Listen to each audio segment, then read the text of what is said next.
Well, thank you so much. It's a great pleasure to be here once again. Thank you, Peter, for the introduction.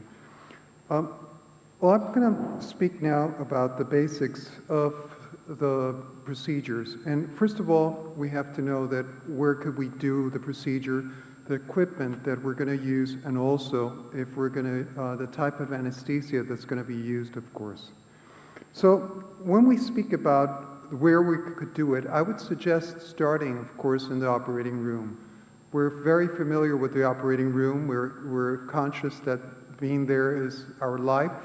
And definitely, if we start that way, it's probably going to, and then transition, once we feel confident, transition to the office, or probably where we could do, where we do our endoscopies, in some way. So it's some place inside your hospital where you could feel comfortable, where you have staff around and also the instruments. Also, another aspect that's important is the supplies, and also any drugs or solutions that may be used in having the instruments. And I would start immediately with the supplies. I would say that, of course, these are basics. The patient drape, also syringes, and also spinal needle is something that is needed, 27 gauge spinal needle, and also neuroplegics that are normal in our setup, of course, in the operating room. Antifog solutions, suction tubing. When we speak about drugs and solutions, probably we could premedicate the patient with a bit of diazepam, 10 milligrams. Use of paracetamol is adequate, 500 to 1,000 milligrams, and nasal spray, of course. Nasal spray, oxymetazoline is something basic that we use usually. And talking about anesthesia, I would say 4% topical lidocaine and 1% lidocaine with 1,200 epinephrine is something that should be used, and sterile saline. Cocaine can be used as a solution.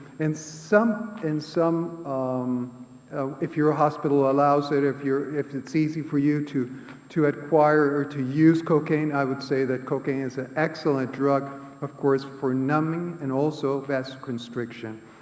About instruments, I would say that the use of these instruments are basic in your setup. Usually you have video stacked, your rigid endoscopes of different angles, your basic FES instrumentation, and also any type of forceps that you might use or think that are necessary. And therefore, it's something that's completely personalized, I would say.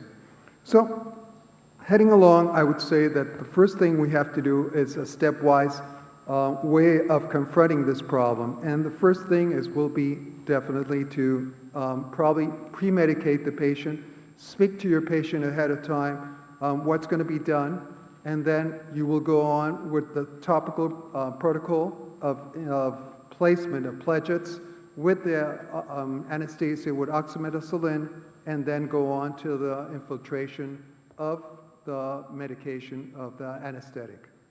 So I would say that the pre-procedure area is, as I said before, the use probably of diazepam, 10 milligrams in a patient that is extremely nervous might be a great way to start off.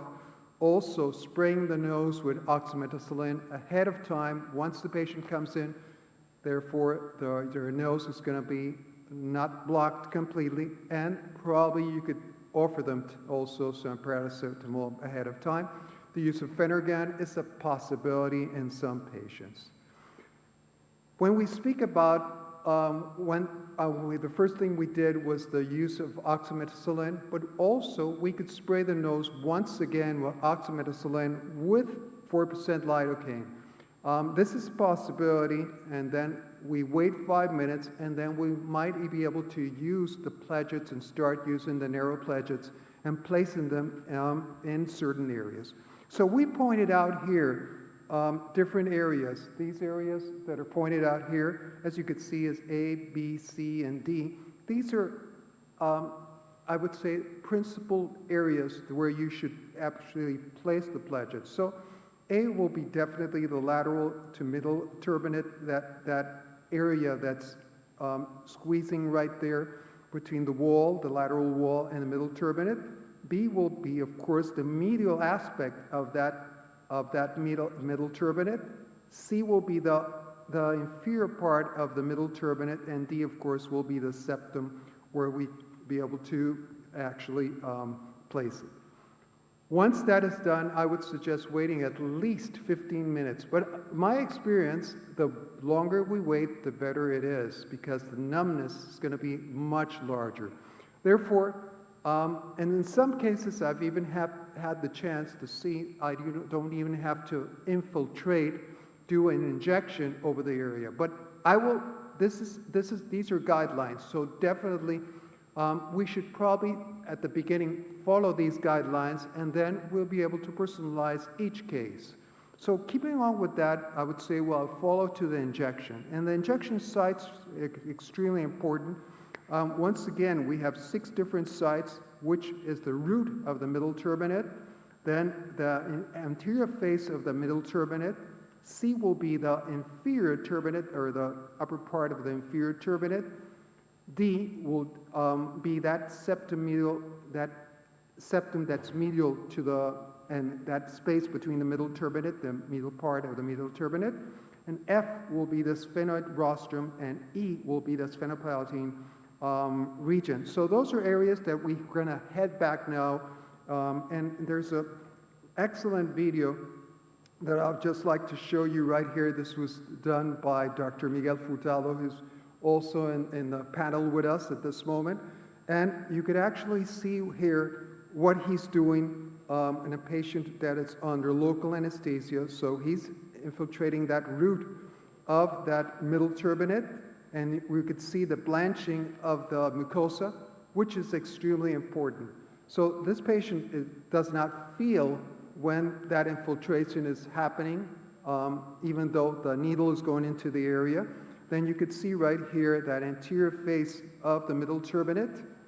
Once again, the inferior part of the middle turbinate, and also you could infiltrate, of course, the inferior turbinate to be able to place the instruments without any pain, without any bothering sensation. This is the septal area where he's infiltrating once again, and then placing a pledget that's going to serve probably to soak up a bit of that little blood that has been there, and also placing once again to be able to have vasoconstriction over that middle turbinate and reach the posterior part of the middle turbinate once he has medialized the middle turbinate. And we're going to see that in a moment. He's taken out the pledget at this moment. And with his freer is going to outfracture the inferior turbinate, and then after he's able to have more space and be able to medialize the middle turbinate in order to get to the back part. I would say the pterygopalatine area, and also the rostrum of the sphenoid. So this is very important. That needle had been previously bent slightly at the tip to get there. And as you could see, that blanching of the area once again, and then going right over the rostrum of the sphenoid area to be able to have a complete anesthesia of the area. So,